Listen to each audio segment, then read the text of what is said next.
नमस्कार, मनी 9 के weekend special show कंपनीनामा में मैं संदीप ग्रोवर आपका बहुत बहुत स्वागत करता हूं। कंपनीनामा में हम आपको बीते कारोबारी हफ्ते यानी सोमवार से शुक्रवार की कॉर्पोरेट और स्टार्टअप जगत की बड़ी खबरों के बारे में बताते हैं। साथ ही ऐसी खबरों पर भी फोकस करते हैं जिनमें कोई ना कोई विवाद जुड़ा हुआ है, हमारे खास सेगमेंट ऑन द रडार के जरिए। तो चलिए शुरू करते हैं इस हफ्ते की खबरों का सफर। पहले आपको बताते हैं कॉर्पोरेट से जुड़ी हुई बड़ी सुर्खियां और ले चलते हैं आपको पहली खबर की तरफ, जो कि इंद्र प्रदेश गैस लिमिटेड यानी कि आईजीएल से जुड़ी हुई है। आईजीएल ने एक महीने में दूसरी बार अपने दाम बढ़ाए हैं। 3 मई से इस कंपनी ने सीएनजी की कीमतों में ₹1 प्रति केजी की बढ़ोतरी की है। मार्जिन को सुरक्षित रखने के लिए दूसरे बार इस कंपनी ने जो दाम है वो बढ़ाने की घोषणा की है। 7 अप्रैल को दिल्ली, नोएडा, गाजियाबाद में इस कंपनी ने ₹1 प्रति किलो से दाम बढ़ाने की घोषणा की थी। आपको बता दें कि दिल्ली के सीएनजी वॉल्यूम में कंपनी की बिक्री का करीब 68% के आसपास का योगदान है। 5 मई को आईजीएल के शेयर में 7% से ज़्यादा का उछाल देखने को मिला और शेयर करीब 7% की मजबूती लेकर ₹206.31 के स्तर पर जाकर बंद होता हुआ दिखा। अदानी ग्रुप को लेकर इस हफ्ते अच्छी खबर आने की जो उम्मीद है वो बनती हुई दिखी। दरअसल गौतम अदानी की टीम की ट्रंप के अधिकारियों के साथ मुलाकात हुई है, ऐसा न्यूज़ रिपोर्ट के हवाले से खबर निकल के सामने आई। यूएस में जो इनके खिलाफ रिश्वतखोरी का मामला चल रहा है उसको लेकर बातचीत की गई है और गौतम अदानी पर लगे आपराधिक आरोप को हटाने को लेकर ये बातचीत होती हुई दिखी है। दोनों पक्षों में जो बातचीत हुई है वो अच्छी रही है, उसमें प्रोग्रेस भी काफ़ी अच्छी देखने को मिली और माना जा रहा है इस रिपोर्ट के मुताबिक कि 1 महीने के अंदर समाधान निकलने की भी उम्मीद लगाई जा रही है। इस खबर के दम पर 5 मई को अदानी ग्रुप के लगभग सभी शेयरों में मजबूती देखने को मिली और अदानी टोटल गैस के शेयर में सबसे ज़्यादा 11% की मजबूती के साथ ₹666.90 पर कारोबार की समाप्ति हुई। 9 मई को खबर थी कि एईआरए ने मुंबई एयरपोर्ट पर यूडीएफ यानी कि यूज़र डेवलपमेंट फीस बढ़ाने को लेकर मंजूरी दे दी है। घरेलू और अंतर्राष्ट्रीय उड़ानों के लिए यूडीएफ को बढ़ाने की बातचीत की गई है। घरेलू पैसेंजर्स पर डिपार्चर पर यूडीएफ 0 से बढ़ाकर ₹175 और उसके साथ साथ आगमन यानी कि अराइवल पर यूडीएफ 0 से बढ़ाकर ₹75 करने की मंजूरी दी गई है। ये तो हो गई एक बात। दूसरी खबर यह भी थी कि ऑपरेशन सिंदूर में अल्फा डिज़ाइन की स्काई स्ट्राइकर्स का भी इस्तेमाल किया गया है। एयर स्ट्राइक में स्काई स्ट्राइकर्स की ड्रोन का इस्तेमाल हुआ है, ऐसी खबरें निकल के सामने आई। आपको बता दें कि 2018 में अदानी ग्रुप ने अल्फा डिज़ाइन का अधिग्रहण किया था, जिसकी ड्रोन्स का इस्तेमाल ऑपरेशन सिंदूर में किया गया है। 9 मई को अदानी एंटरप्राइजेस की शेयर में कमजोरी के साथ कारोबार की क्लोजिंग देखने को मिली। स्विगी के शेयर में इस हफ्ते लिस्टिंग के बाद एक दिन की सबसे बड़ी तेजी देखने को मिली। दरअसल quick food delivery service bolt का इस कंपनी ने 500 से ज़्यादा शहरों में विस्तार किया है और ये तब हुआ है जब एटर्नल यानी कि इसकी जो प्रतिद्वंदी कंपनी है उसने जोमैटो क्विक को बंद करने का ऐलान किया था और उसके एक दिन बाद ही इस कंपनी की ओर से ये अनाउंसमेंट देखने को मिला। 13 मई को करीब 190 करोड़ शेयरों का लॉक इन खुलने वाला है। ये इस कंपनी के लिए अगला ट्रिगर है, लेकिन इस अनाउंसमेंट के आधार पर 5 मई को स्विगी का शेयर ₹356.65 तक उछल गया था और करीब 12.5% की मजबूती के साथ ₹343 पर बंद हुआ, जो कि लिस्टिंग के बाद शेयर की एक दिन की सबसे बड़ी मजबूती है। देश की सबसे मूल्यवान कंपनी रिलायंस इंडस्ट्रीज लिमिटेड यानी आरआईएल को लेकर अगली खबर है, जिसमें न्यूज़ रिपोर्ट के हवाले से खबरें ऐसी निकल के सामने आ रही है कि रिलायंस कंज्यूमर प्रोडक्ट्स लिमिटेड यानी कि आरसीपीएल के डीमर्जर की तैयारी इस कंपनी की ओर से की जा रही है। रिलायंस कंज्यूमर प्रोडक्ट्स लिमिटेड आपको बता दें कि वैल्यू अनलॉकिंग की मंशा से ये कदम उठा सकती है, जिसमें डीमर्जर किया जा सकता है और 2022 में आरसीपीएल ने अपना कामकाज शुरू किया था, जो कि रिलायंस रिटेल की सब्सिडरी के रूप में कामकाज शुरू किया गया था। वित्त वर्ष 2025 यानी कि जो बीता वित्त वर्ष था उसमें आरसीपीएल का 11,500 करोड़ रुपए का रेवेन्यू था और आरसीपीएल के रेवेन्यू का 60% से ज़्यादा हिस्सा जनरल ट्रेड से आता है। 5 मई को जब ये खबर आई तो आरआईएल के शेयर ने ₹1439.50 का हाई छुआ और क्लोजिंग करीब 0.5% की बढ़त के साथ ₹1430 के स्तर पर हुई। पूंजी जुटाने के लिए metal and mining company Vedanta कई सारे विकल्पों पर विचार कर रही है, जिसमें इस कंपनी की ओर से ज़ैम्बिया का इनका जो कारोबार है, कॉपर कारोबार, उसको यूएस में लिस्ट कराने के ऊपर भी योजना की बातचीत चल रही है। माइनिंग एसेट्स के डेवलपमेंट पर जो जुटाई गई रकम है उसका इस्तेमाल किया जाएगा। जब ये खबर आई तो 5 मई को वेदांता के शेयर ने 1% से ज़्यादा की मजबूती के साथ ₹419.60 पर कारोबार की क्लोजिंग दिखाई। स्टॉक एक्सचेंज बीएसई का शेयर नए रिकॉर्ड हाइस लगातार टच कर रहा है। इस कंपनी को लेकर खबर ये थी कि 16.90 करोड़ में बीएसई इंस्टीट्यूट में इस कंपनी की ओर से 100% हिस्सा बिक्री की जाएगी। एवी फाइनेंशियल एक्सपर्ट्स नेटवर्क को यह हिस्सा बिक्री की जाएगी, जिसके दम पर 5 मई को बीएसई के शेयर में 2.5% से ज़्यादा की मजबूती के साथ 6,465 रुपये पर कारोबार की क्लोजिंग हुई और दिन के दौरान शेयर ने 6,808 रुपये का ऑल टाइम हाई छुआ था। 8 मई को खबर थी कि दोनों एक्सचेंजेस ने वेबसाइट के एक्सेस पर प्रतिबंध लगा दिया है। विदेशी लोकेशन से एक्सेस वाले रिटेल निवेशकों पर यह प्रतिबंध लगाया गया है, जो कि मंगलवार 6 मई से लागू भी हो चुका है। यूजर्स और सिस्टम्स की सुरक्षा के लिए एहतियातन दोनों कंपनियों की ओर से यह फैसला लिया गया है, जिसके बाद 8 मई को बीएसई के शेयर ने 6,894 रुपये की रिकॉर्ड ऊंचाई को भी छुआ। पारस डिफेंस ने इस हफ्ते एक बड़ी डील की है। पारस डिफेंस ने इजराइल की कंपनी के साथ हाथ मिलाया है। हेवन ड्रोन्स की नाम की कंपनी है, जिसके साथ इस कंपनी ने एक स्ट्रेटेजिक जेवी यानी कि जॉइंट वेंचर किया है। हेवन की सब्सिडरी कंपनी है हेवन ड्रोन्स और इजराइल की बड़ी ड्रोन इन्वेंटर कंपनियों में से ये कंपनी को माना जाता है। 6 मई को जब ये खबर आई तो पारस डिफेंस का शेयर 1,428 रुपये 90 पैसे तक उछल गया था, लेकिन कारोबार की क्लोजिंग 2% से ज़्यादा की गिरावट के साथ 1,346 रुपये 20 पैसे के स्तर पर देखने को मिली। येस बैंक में हिस्सा बिक्री को लेकर खबरों का बाजार लगातार गर्म है। एसएमबीसी यानी कि सुमिटोमो मुत्सुई बैंकिंग कॉरपोरेशन ने कंट्रोलिंग हिस्सा लेने की ओर एक और कदम उठा लिया है। ऐसा न्यूज़ रिपोर्ट्स के हवाले से खबर देखने को मिली थी। इस सौदे के बाद 26% अतिरिक्त हिस्से के लिए एक ओपन ऑफर भी आ सकता है, ऐसा इस न्यूज़ रिपोर्ट में खबर निकल के सामने आई। एसबीआई, जिसके पास इस बैंक का सबसे बड़ा हिस्सा है, 2020 में 24% हिस्सेदारी ली गई थी और एसबीआई की बैंक के टर्नअराउंड के बाद अब नए मालिक की तलाश जारी है, जिसमें एसएमबीसी का नाम सामने आ रहा है, जो कि कई महीनों से हिस्सा खरीदने के लिए बातचीत कर रहा है। 6 मई को जब यह खबर आई तो येस बैंक के शेयर ने 19 रुपये 44 पैसे का इंटरडे हाई छुआ, लेकिन क्लोजिंग करीब 1.5% की बढ़त के साथ 17 रुपये 98 पैसे के स्तर पर हुई। 7 मई को खबर थी कि एसएमबीसी को आरबीआई से कोई मंजूरी नहीं मिली है। 51% हिस्सा खरीदने के लिए मंजूरी मिलने की रिपोर्ट निकल के सामने आई थी। हिस्सा खरीद की मंजूरी के लिए आरबीआई के पास इनफैक्ट किसी भी तरह की कोई भी अर्जी नहीं पहुंची है। ये दरअसल एक डिस्क्लोजर निकल के सामने आया। 7 मई को येस बैंक के शेयर में करीब 2.5% की मजबूती के साथ 18 रुपये 35 पैसे पर एकदम डे हाई के करीब जाकर कारोबार की क्लोजिंग हुई।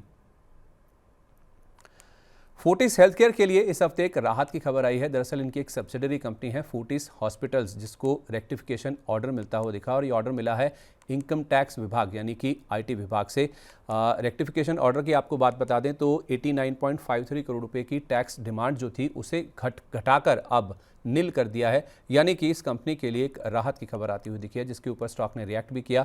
6 मई को फोर्टिस हेल्थकेयर के शेयर में 694 रुपये 80 पैसे तक का उछाल देखने को मिला और कारोबार की क्लोजिंग 0.25% की मजबूती के साथ 685 रुपये 90 पैसे के स्तर पर देखने को मिली। इस हफ्ते नवीन फ्लोरिन ने एक बड़ा स्ट्रेटेजिक एग्रीमेंट साइन किया है। चेमोर्स के साथ इस कंपनी ने स्ट्रेटेजिक एग्रीमेंट साइन किया है, जिसके तहत ऑप्टियन 2 फेज इमर्जन कूलिंग फ्लूइड की मैन्युफैक्चरिंग की जाएगी। इस कंपनी के सूरत के प्लांट में मैन्युफैक्चरिंग यूनिट लगाने की बातचीत की गई है इस एग्रीमेंट के तहत, जिसमें चेमोर्स की तरफ से $50 लाख का निवेश किया जाएगा और कुल मिलाकर इस रकम के समेत इस प्लांट के ऊपर $1.4 करोड़ का खर्च किया जाएगा। आपको बता दें कि इस प्रोडक्ट का इस्तेमाल डेटा सेंटर्स और एआई हार्डवेयर में किया जाता है और इस प्लांट की Q1 FY27 तक बनकर तैयार होने की उम्मीद लगाई जा रही है। 7 मई को नवीन फ्लोरिन का शेयर 4,502 रुपये 80 पैसे तक लुढ़क गया था, पर कारोबार की क्लोजिंग 1% से ज़्यादा की बढ़त के साथ 4,674 रुपये के स्तर पर देखने को मिली। टाटा मोटर्स का शेयर इस हफ्ते फोकस में रहा और फोकस था अच्छी खबरों को लेकर। पहली खबर ये थी कि शेयरधारकों ने इस कंपनी का जो सीवी यानी कि कमर्शियल व्हीकल कारोबार उसके डीमर्जर को मंजूरी दे दी है। 99.99% शेयरधारकों ने इस डीमर्जर के हक में वोटिंग की है, जिसको मार्च 2024 में पहली बार कंपनी ने इसको लेकर घोषणा की थी। अब इसका अप्रूवल भी शेयर होल्डर्स की ओर से आ चुका है। हर एक शेयर के बदले में शेयरधारकों को सीवी कारोबार का एक शेयर मिलता हुआ दिखेगा। 7 मई को टाटा मोटर्स ने 682 रुपये 50 पैसे का हाई लगाया और 5% से ज़्यादा की मजबूती के साथ 681 रुपये 80 पैसे पर डे हाई के करीब जाकर स्टॉक बंद होता हुआ दिखा। 8 मई को खबर थी कि आज रात को एक बड़ी ट्रेड डील यूएस की ओर से की जा सकती है। ऐसा ट्रंप साहब की ओर से अनाउंसमेंट निकल के सामने आया, जिसमें यूके के साथ ट्रेड डील की घोषणा हो सकती है यूएस की तरफ से। ऐसा एनवाईटी यानी कि न्यूयॉर्क टाइम्स की ओर से खबर निकल के सामने आई। ये खबर जेएलआर के संदर्भ में बहुत इंपॉर्टेंट थी, क्योंकि जेएलआर ने पिछले पिछले महीने अपने जो यूएस को गाड़ियां एक्सपोर्ट होती हैं उस पर रोक लगा दी और ट्रेड डील होने के बाद ये जो गाड़ियों का एक्सपोर्ट रोका गया था ये दोबारा शुरू हो सकता है, जिसको लेकर टाटा मोटर्स के स्टॉक में काफ़ी उत्साह देखने को मिला।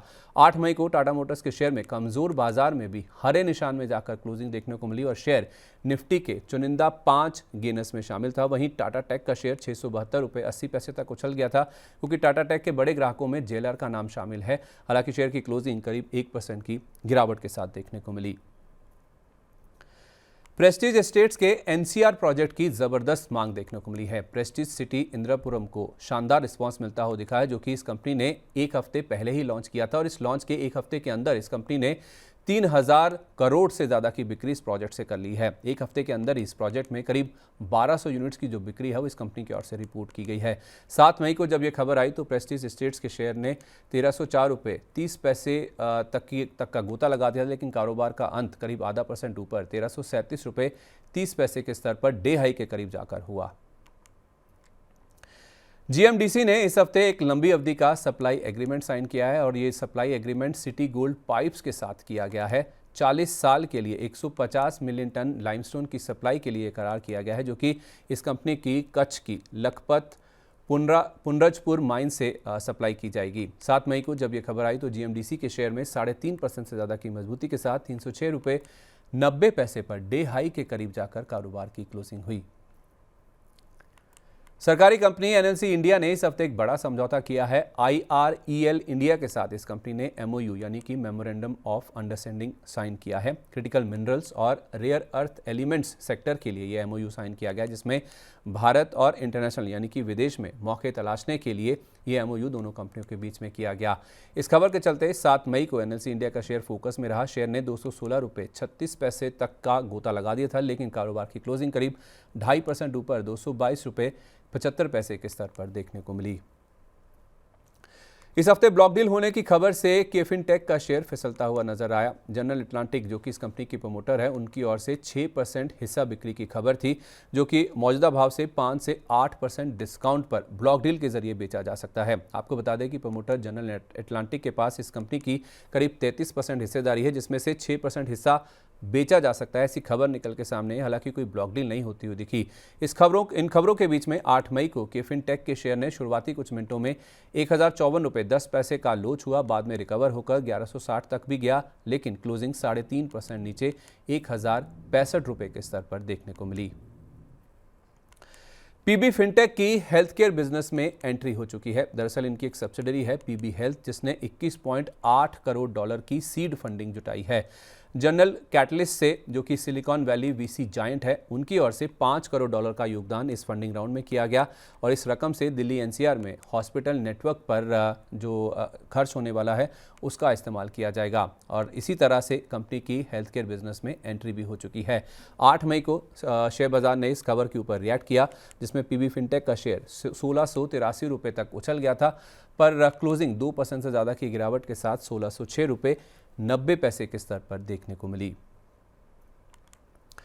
नज़ारा टेक्नोलॉजीज को एनसीएलटी ने इस हफ्ते हरी झंडी दिखाई है। दरअसल एनसीएलटी ने कंपनी को बड़ी मंजूरी दी है। स्पोर्ट्स एंटरटेनमेंट स्टार्टअप स्माश एंटरटेनमेंट के रेजोल्यूशन प्लान को कंपनी ने जो जमा किया था उस पर एनसीएलटी ने हरी झंडी दिखा दी है, मंजूरी दे दी है। अगस्त 2024 में इस कंपनी को इस अधिग्रहण के लिए एलओआई यानी कि लेटर ऑफ इंटेंट मिलता हुआ दिखा था और अब फाइनल अप्रूवल भी आ चुका है। 7 मई को नज़ारा टेक्नोलॉजीज के शेयर में करीब 5.5% की मजबूती के साथ 1070 रुपये पर कारोबार की क्लोजिंग हुई। हालांकि 6 मई को भी शेयर डे हाई के करीब लगभग 3.25% की तेजी के साथ बंद हुआ था। सुवेन फार्मा का नाम बदलने को कंपनी को मंजूरी मिल चुकी है। कंपनी का नाम बदलकर कोहेंस लाइफ साइंसेज हो जाएगा। मिनिस्ट्री ऑफ कॉर्पोरेट अफेयर्स की मंजूरी के बाद ये बदलाव लागू होता हुआ दिखेगा। मर्जर की प्रक्रिया के तहत इस कंपनी ने अपना नाम बदलने का फैसला लिया है, जिसके लिए एनएसई बीएसई यानी कि दोनों एक्सचेंजेस के पास अर्जी भी बहुत जल्द कंपनी की ओर से दाखिल कर दी जाएगी। 8 मई को सुवेन फार्मास्यूटिकल्स का शेयर 1123 रुपये 40 पैसे तक उछल गया था, पर कारोबार का अंत 2% से ज़्यादा की गिरावट के साथ 1059 रुपये 50 पैसे के स्तर पर देखने को मिला। महिंद्रा ग्रुप की फाइनेंशियल कारोबार से जुड़ी कंपनी M&M फाइनेंशियल के बोर्ड ने राइट्स इशू लाने को मंजूरी दे दी है। राइट्स इशू के जरिए इस कंपनी की 2,996 करोड़ रुपए जुटाने की योजना है। इस राइट्स इशू का इशू प्राइस 194 रुपए प्रति शेयर तय किया गया, जिसके जरिए करीब 15.5 करोड़ शेयर इस कंपनी की ओर से जारी किए जाएंगे। आपको बता दें कि अगर आप शेयर होल्डर हैं इस कंपनी के, तो शेयरधारकों को हर 8 शेयरों के बदले में एक राइट्स एंटाइटलमेंट मिलेगा, यानी कि 8 शेयर अगर आपके पास हैं तो आपको एक राइट्स इशू मिल पाएगा। 254 रुपये 85 पैसे की क्लोजिंग से करीब 24% डिस्काउंट पर राइट्स इशू का जो प्राइस है वो तय किया गया है, जिसके बाद 9 मई को M&M फाइनेंशियल्स के शेयर ने शुरुआती कुछ मिनटों में 253 रुपये 70 पैसे का हाई छुआ, लेकिन कारोबार का अंत करीब 4% की गिरावट के साथ देखने को मिला। फिनटेक कंपनी पेटीएम ने सेबी के साथ अपना मामला सेटल कर लिया है। सेबी के साथ इस कंपनी ने ईसॉप से जुड़ा हुआ मामला सेटल किया है, जिसमें विजय शेखर शर्मा और इस कंपनी यानी कि 197 कम्युनिकेशन ने 1 करोड़ 11 लाख की जो रकम है उसका भुगतान किया है। विजय शेखर शर्मा पर 3 साल तक ईसॉप से जुड़ा हुआ कोई भी एक्सेप्टेंस करने पर रोक लगा दी गई है और इनके भाई अजय शेखर शर्मा ने भी मामला सेटल किया है, जिसके तहत इनको अपने 2.23 लाख ईसॉप्स कैंसिल करने पड़े हैं। 9 मई को इस खबर का रिएक्शन देखने को मिला और पेटीएम के शेयर में छोटे दायरे में कारोबार हुआ और क्लोजिंग करीब हल्की गिरावट के साथ देखने को मिली।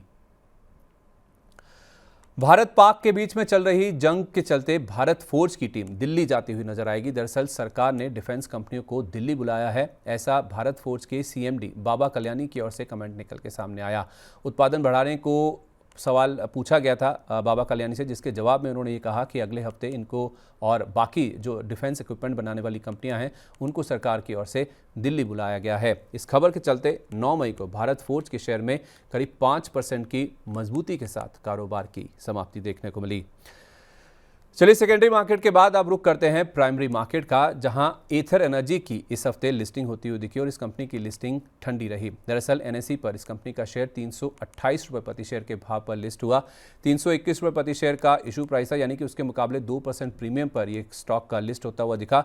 इस IPO को रिस्पॉन्स भी कुछ खास नहीं मिला था। 1.5 गुना के आसपास ये IPO सब्सक्राइब होता हुआ दिखा था, जिसके जरिए इस कंपनी ने 2,981 करोड़ रुपये की रकम जुटाई है, जिसमें फ्रेश शेयर जारी कर कंपनी को 2,626 करोड़ रुपये मिले और OFS यानी कि ऑफर फॉर सेल के जरिए मौजूदा निवेशकों ने 1.11 करोड़ शेयर बेचे हैं। 6 मई को एथर एनर्जी का शेयर 333 रुपये का हाई लगाने के बाद 321 रुपये के इशू प्राइस से 6.5% नीचे 300 रुपये पर बंद हुआ, जो कि 328 रुपये के ओपनिंग प्राइस से 8.5% नीचे है।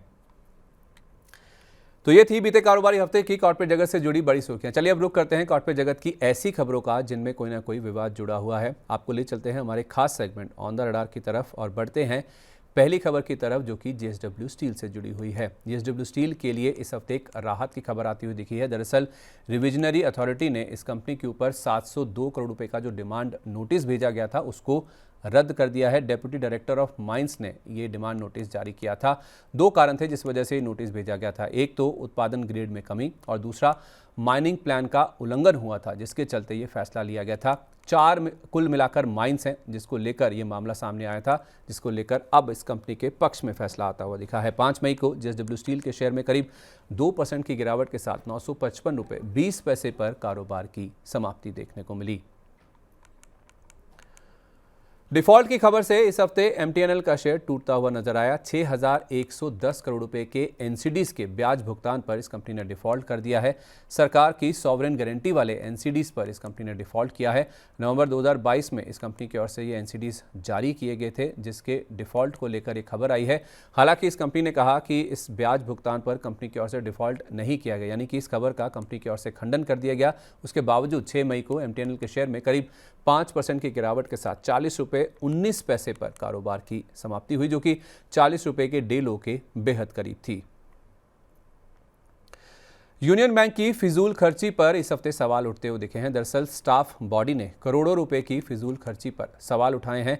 IMF के पूर्व ED सुब्रमण्यन की किताब पर इस बैंक की ओर से 7.25 करोड़ रुपए का खर्च किया गया है। इंडिया एट 100 नाम की एक किताब है, जिसकी 2 लाख कॉपीज इस बैंक की ओर से खरीदी गई है, जिस वजह से ये बैंक जांच के घेरे में आता हुआ दिखा है और इस फिजूल खर्ची पर कर्मचारी यूनियन ने जांच का दायरा बढ़ाने की भी मांग करी है। 6 मई को यूनियन बैंक का शेयर 117 रुपये 70 पैसे तक लुढ़क गया था और कारोबार की क्लोजिंग 6% से ज़्यादा की गिरावट के साथ 118 रुपये 40 पैसे के स्तर पर देखने को मिली। बीजीआर एनर्जी को एसबीआई से इस हफ्ते क्लीन चिट मिलती हुई दिखी है। दरअसल एसबीआई ने इस कंपनी का फॉरेंसिक ऑडिट पूरा कर लिया है और ऑडिट के दौरान फ्रॉड का कोई भी सबूत बैंक को नहीं मिलता हुआ दिखा है और यही कारण है कि इस ऑडिट के बाद बैंक ने खाते को नो फ्रॉड घोषित कर दिया है। एसबीआई ने जांच बंद कर दी है, जिसका नतीजा इस तरह से हुआ कि इस कंपनी का जो शेयर है उसमें 2% का ऊपरी सर्किट लगता हुआ दिखा। 6 मई को 97 रुपये 44 पैसे पर बीजीआर एनर्जी का शेयर बंद होता हुआ दिखा, लेकिन एसबीआई का शेयर 2% से ज़्यादा की गिरावट के साथ 772 रुपये 80 पैसे के स्तर पर जाकर बंद होता हुआ दिखा। इस हफ्ते जेंसोल इंजीनियरिंग को सैट से किसी भी तरह की कोई राहत नहीं मिली है। सैट ने इस कंपनी को राहत देने से इनकार कर दिया है।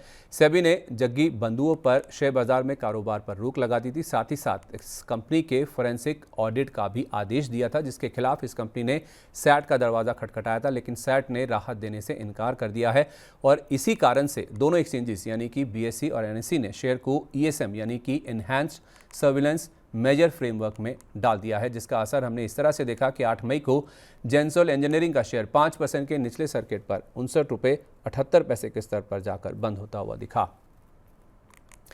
एजीआई ग्रीन पैक की याचिका सुनने को सुप्रीम कोर्ट ने हरी झंडी दिखा दी है। सीसीआई की पुनर्विचार याचिका सुनने के लिए सुप्रीम कोर्ट तैयार होता हुआ दिखा है। हिंदुस्तान नेशनल ग्लास यानी कि HNGIL पर कंपनी की बोली खारिज करने से जुड़ा हुआ यह मामला है और कंपनी ने भी रेजोल्यूशन प्लान खारिज होने के चलते सुप्रीम कोर्ट में एक अर्जी दी थी। यही कारण है कि सुप्रीम कोर्ट ने इंडियन शुगर कॉरपोरेशन यानी कि INSCO और COC यानी कि कमेटी ऑफ क्रेडिटर्स को नोटिस भेजा है और उनसे रिप्लाई भी मांगा है। सीसीआई ने सुप्रीम कोर्ट का फैसला मानने में प्रैक्टिकल डिफिकल्टीज बताते हुए पुनर्विचार याचिका दाखिल की है। आपको बता दें कि यह मामला जनवरी में शुरू हुआ था, जब जनवरी में सुप्रीम कोर्ट ने इस कंपनी का जो रेजोल्यूशन प्लान है उसको खारिज कर दिया था। COC से पहले CCI की मंजूरी ना लेने के चलते सुप्रीम कोर्ट की ओर से ये पूरा जो रेजोल्यूशन प्लान है उसको खारिज किया, जिस वजह से INSCO जिसको COC से 10% कम वोट मिले थे, उनका रेजोल्यूशन प्लान पिक्चर में सामने आता हुआ दिखा। अब HNGIL इसलिए इंपॉर्टेंट है क्योंकि 60% मार्केट शेयर है इस कंपनी के पास और यदि देश की सबसे बड़ी ग्लास पैकेजिंग कंपनियों में से एक है। 9 मई को जब यह खबर आई तो एजीआई ग्रीन पैक का शेयर कमजोर बाजार में भी दिन के निचले स्तर से रिकवरी के बाद डे हाई के करीब जाकर बंद होता हुआ दिखा। तो कॉर्पोरेट जगत से जुड़ी इस हफ्ते की तमाम बड़ी खबरें हमने आपके सामने रख दी हैं। अब बात करते हैं स्टार्टअप्स की खबरों की। आपको ले चलते हैं हमारे खास सेगमेंट स्टार्टअप अपडेट में और वहां पे खबर है पोर्टर से जुड़ी हुई। On demand logistics platform porter ने यूनिकॉर्न स्टार्टअप का दर्जा हासिल कर लिया है और 2025 का ये दूसरा यूनिकॉर्न स्टार्टअप बन गया है। यूनिकॉर्न स्टार्टअप का दर्जा हासिल करने में फंडिंग राउंड ने मदद की है, जिसके जरिए इन्होंने 20 करोड़ रुपए की पूंजी जुटाई है और इस फंडिंग राउंड के बाद कंपनी का वैल्यूएशन बढ़कर 1.2 अरब डॉलर पर पहुंच चुका है। 2021 के पिछले राउंड में इन्होंने 50 करोड़ डॉलर की वैल्यूएशन हासिल करी थी और उसके मुकाबले देखा जाए जो मौजूदा वैल्यूएशन है वो 2 गुना से भी ज़्यादा हो चुकी है, जिसके साथ इस कंपनी ने यूनिकॉर्न स्टार्टअप का दर्जा हासिल कर लिया है। तो आज के एपिसोड में बस इतना ही। खबरों के सिलसिले को यहीं पर विराम देते हैं, पर अगले शनिवार को आपसे फिर मुलाकात होगी इसी समय नई खबरों के साथ।